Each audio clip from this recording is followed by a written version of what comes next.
O caso Marcelo Freixo não é por acaso que apareceu essa declaração. Marcelo Freixo foi apoiado pela Globo na eleição para a Prefeitura do Rio de Janeiro. Nós denunciamos isso daí, muita gente falou, que absurdo e tal. Alguns não negaram que a Globo estava apoiando, porque era muito óbvio. Mas falaram, não, a Globo apoiou porque é contra a Record, como se a política fosse sempre um joguinho de interesses menores, né? Como se a Rede Globo não tivesse uma política geral, não tivesse uma política estratégica e fosse apoiar um esquerdista aí para dirigir o Rio de Janeiro, que é um domínio que a Rede Globo sempre procura ter uma enorme influência, vai dar na mão da esquerda, né, essa dominação. Logicamente que não, só vão apoiar um candidato que tenha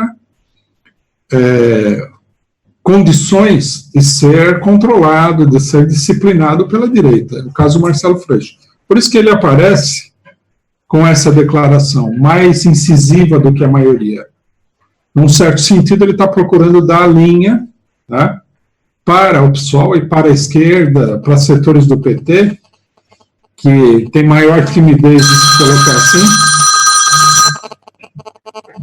Ele está dando a linha de que é preciso reagir, né, à crise, é preciso combater essa questão da Lava Jato, né.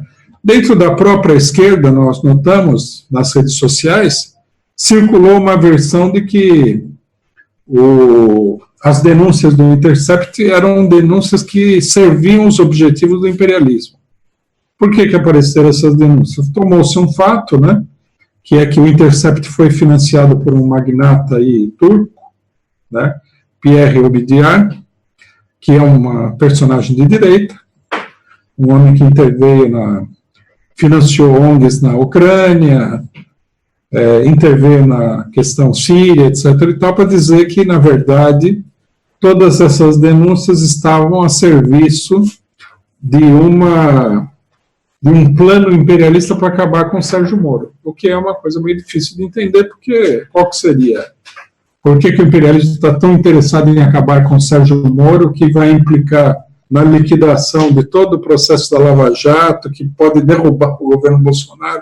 Fosse só o Sérgio Moro, isoladamente, você fala, sei lá, poderia até ser, mas o Sérgio Moro não é uma pessoa isolada, ele é ministro do governo, ele é peça-chave da tal campanha contra a corrupção, ele é um dos autores fundamentais da fraude eleitoral. Quer dizer, se você ataca o Sérgio Moro nessas condições, o risco, não é que necessariamente vai levar a isso, mas o risco de fazer desabar todo o processo político que a burguesia construiu no último período é altíssimo, né? Então, circulou essa versão, que é uma versão que não tem sentido, né? Se o imperialismo quisesse atacar o governo Bolsonaro dessa maneira, ele atacaria diretamente o Bolsonaro, também tem esse pequeno detalhe. Na verdade, seria talvez até menos custoso atacar o Bolsonaro que atacar o Sérgio Moro. O Sérgio Moro é uma política de mais longo prazo. O Bolsonaro é um presidente. Se ele cair, você põe outro presidente, sei lá. Pode ser uma crise muito grande, mas continua. O Sérgio Moro não. O Sérgio Moro representa toda uma iniciativa de grande voo, porque isso aqui é importante, a gente ainda não viu o fim da campanha contra a corrupção. Essa carta vai ser usada várias e várias vezes no futuro contra vários inimigos políticos do imperialismo, né? E se o Sérgio Moro fica desmoralizado aqui, a utilização dessa carta fica também altamente prejudicada. Então, esse é o sentido da coisa. Essas declarações do Marcelo Freixo, elas dão uma indicação clara, né, de que que o setor mais comprometido com a burguesia dentro da esquerda está atuando para frear esse processo para o próximo período, né? Veja-se a cronologia dos acontecimentos. A entrevista vem logo no final do período de férias, né, meio que preparando uma campanha para o próximo período para manter as mobilizações populares despolitizadas. Então, mais ou menos, a palavra de ordem é a seguinte: contra a Previdência, tudo bem, já perdeu mesmo, já vai levar uma paulada, não tem problema. Contra a educação, divirta-se lutando contra as medidas educacionais do Bolsonaro. O Bolsonaro tem muito mais em estoque ainda para mandar, e também não é tão simples derrotar as medidas do Bolsonaro na área educacional, né? Agora, liberdade para Lula, denúncia de que é uma ditadura, fora Bolsonaro, eleições gerais, de jeito nenhum. Vai haver, vocês podem anotar aí que assim que as mobilizações começarem, a pressão que já existia numa certa medida contra a politização das manifestações, que deveria ser a política de toda a esquerda, né, vai crescer bastante. Vai crescer bastante, e a tentativa de despolitizar as manifestações vai ser mais intensa.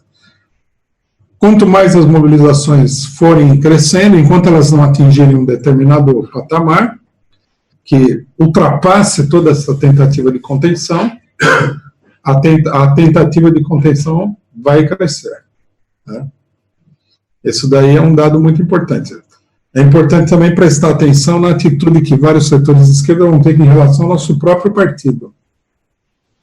Numa manifestação que aconteceu recentemente contra a prisão do movimento do Sem Teto,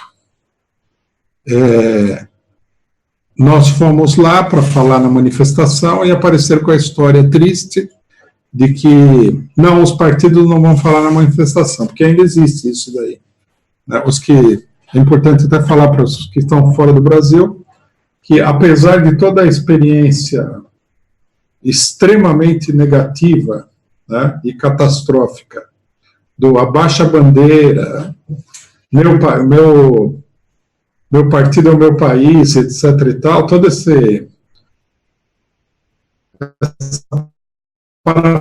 lógica reacionária do bolsonarismo, tem ainda gente na esquerda que se sente à vontade de levantar esse tipo de argumento, né?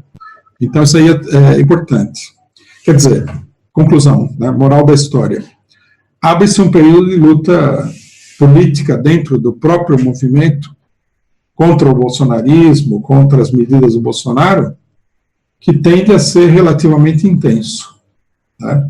Aqueles que defendem que o movimento se politize, se dirija contra o governo, se dirige à derrubada de um governo que é uma ameaça total a todas as organizações operárias e a todos os direitos da população trabalhadora, e os que querem manter esse movimento como um movimento morno de reivindicações parciais que está subordinado à estratégia de colocar o Bolsonaro na linha.